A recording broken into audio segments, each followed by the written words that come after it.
et de 4, on peut le dire, on le dit parce que simplement aujourd'hui ici au stade du Caire, nos jeunes Lions U20 ont rugit encore et c'est extraordinaire simplement que cette dynamique qui s'est enclenchée depuis plus d'1 an que se perpétue, continue et nous sommes fiers de nos jeunes U20 qui ont traversé cette compétition haut la main. 14 buts marqués, 0 encaissé, même en finale. Tout le monde redoutait quand même la Gambie qui avait un parcours similaire. Mais je pense que sur ce match-là, on peut dire que le Sénégal, de bout en bout, a dominé son adversaire pour montrer que c'était vraiment la meilleure équipe de cette Coupe d'Afrique. Et il nous faut féliciter le coach Malick Daf qui a travaillé d'arrache-pied à monter un groupe pour gagner cette Coupe d'Afrique-là. Et il l'a fait.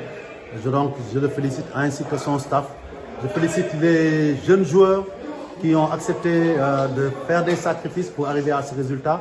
Ceux qui étaient déjà dans le championnat local, ceux qui étaient au Chan et qui sont venus les rejoindre, mais aussi ceux qui sont venus de l'extérieur, comme le capitaine Samba Diallo, Pape Demba, je citais aussi Mamadou Lamine Camara de Berkane. Tous ces joueurs ont fait des sacrifices. Souleymane Faye, qui a été très efficace au poste d'attaquant.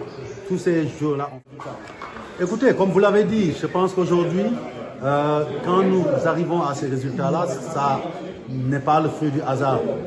Qu'on gagne une fois la Grande Cannes et qu'on s'en arrête là, on peut comprendre. Mais je pense qu'aujourd'hui, plus que jamais, on peut dire que c'est le fruit d'abord d'une vision, d'une équipe fédérale, mise en œuvre par une direction technique et surtout reposant sur l'expertise locale. Il faut insister là-dessus. Tout à l'heure, je parlais de Malick Daf, mais Pape Thiaw est là à nos côtés. Vous avez vu ce qu'il a fait.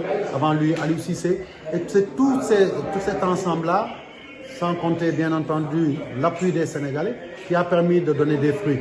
Aujourd'hui, il était important, comme vous l'avez souligné, de magnifier le travail de la direction technique nationale, de magnifier le travail de nos techniciens locaux et surtout nous dire que cette voie-là que nous sommes tracés, de nous reposer sur une bonne organisation, sur une bonne vision, mais sur l'expertise locale à travers une direction technique qui abat un travail énorme.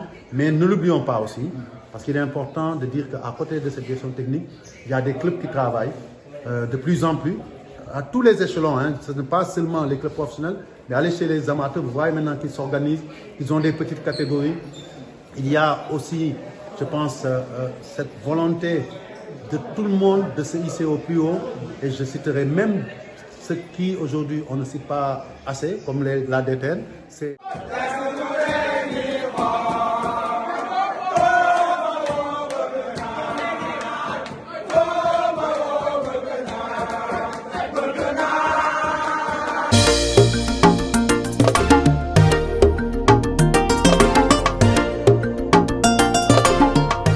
Dakar 24 Info, l'information sur